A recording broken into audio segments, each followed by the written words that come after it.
ये एक बहुत ही पावरफुल तरीका है अपने मैनिफेस्टेशन को स्पीड अप करने का, जिसके बारे में कोई भी बात नहीं करता।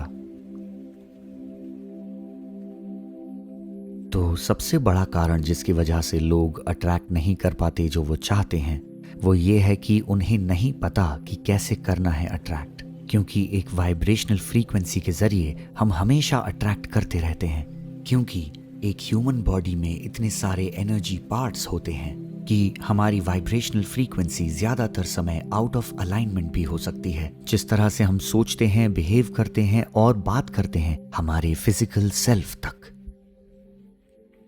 क्योंकि हम कैरी करते हैं कितनी सारी ओल्ड एनर्जीज, आपके मेमोरीज, आपके पास्ट ट्रॉमा, स्ट्रेस, कितनी सारी चीज़ें आप कैरी कर रहे हैं। और अपनी मेमोरी के साथ आप अपने हैबिट्स को भी कैरी करते हैं काफ़ी साल तक। तो इसकी वजह से ये काफ़ी ज़िद्दी एनर्जीज बन जाती हैं। इसीलिए लोग रिपीटेड पैटर्न्स देखते हैं अपनी लाइफ में उन चीज़ों के जो वो मैनिफेस्ट नहीं करना चाहते पर करते हैं।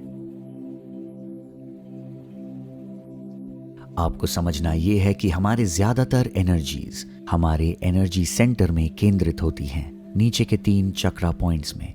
और अगर एनर्जी वहाँ पर रह जाती है तो वो किन कार्यों के लिए उपयोग हो रही है?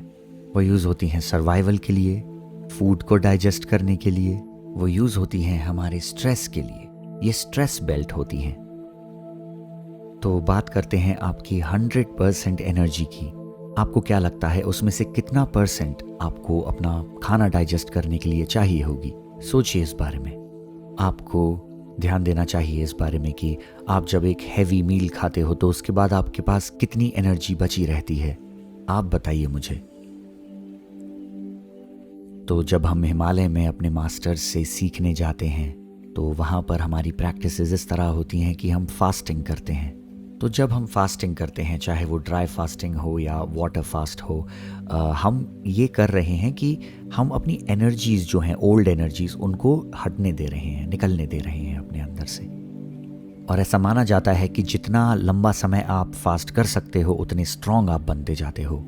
तो इस तरह से सोचिए, आपकी बॉडी को करना है फंक्शन और वो कॉन्स्टेंटली एनर्जी को हमारे दिमाग के मेमोरीज और फैक्ट्स में से एक्सट्रैक्ट करती है। पर आपको समझना ये है कि जो लोअर स्ट्रेस बेल्ट है हमारी, वो हमारी एक साथ स्टोर की हुई एनर्जी है। इसीलिए जब लोग स्ट्रेस्ड होते हैं तो वेट भी गेन कर सकते हैं। और कैसा होगा अगर आप 3 या 5 दिन की फास्टिंग के बाद इस सारी ओल्ड एनर्जी से छुटकारा पा लेते हो, सारे पास्ट ट्रॉमास और डाउट्स और फियर्स और सारी अटकी हुई एनर्जी से, और आपके सारे एनर्जी चैनल्स फ्लो कर रहे हैं। बहुत सारी चीज़ें होती हैं तब। तो सबसे पहले आपकी एनर्जी अपने फूड को ब्रेक डाउन करने के बजाय आपके मैनिफेस्टेशन की तरफ चैनल हो सकती है, यानी आपके गोल्स, आपके ड्रीम्स और एस्पिरेशंस की तरफ। और दूसरी चीज़, आप अपनी बॉडी को क्लियर कर रहे हो, और बॉडी, माइंड और स्पिरिट कनेक्टेड होती हैं जब आप उस कप को खाली कर देते हो और एनर्जीज फ्लो कर रही हैं। तो मैनिफेस्टेशन की जो एनर्जीज हैं वो अपना रास्ता ढूंढ लेती हैं उस वेसल तक, वो घड़ा जो अब भरा हुआ नहीं है और रिसीव करने के लिए तैयार है। पर ध्यान दीजिए कि इस फास्ट के ज़रिए ज़रूरी नहीं है कि आप वो मैनिफेस्ट करें जो आप चाहते हैं। तो ये मैटर करता है कि आप फास्ट को कैसे ब्रेक करते हैं, वो रिचुअल्स और प्रैक्टिसेस जो आपको फास्ट के बाद करनी है।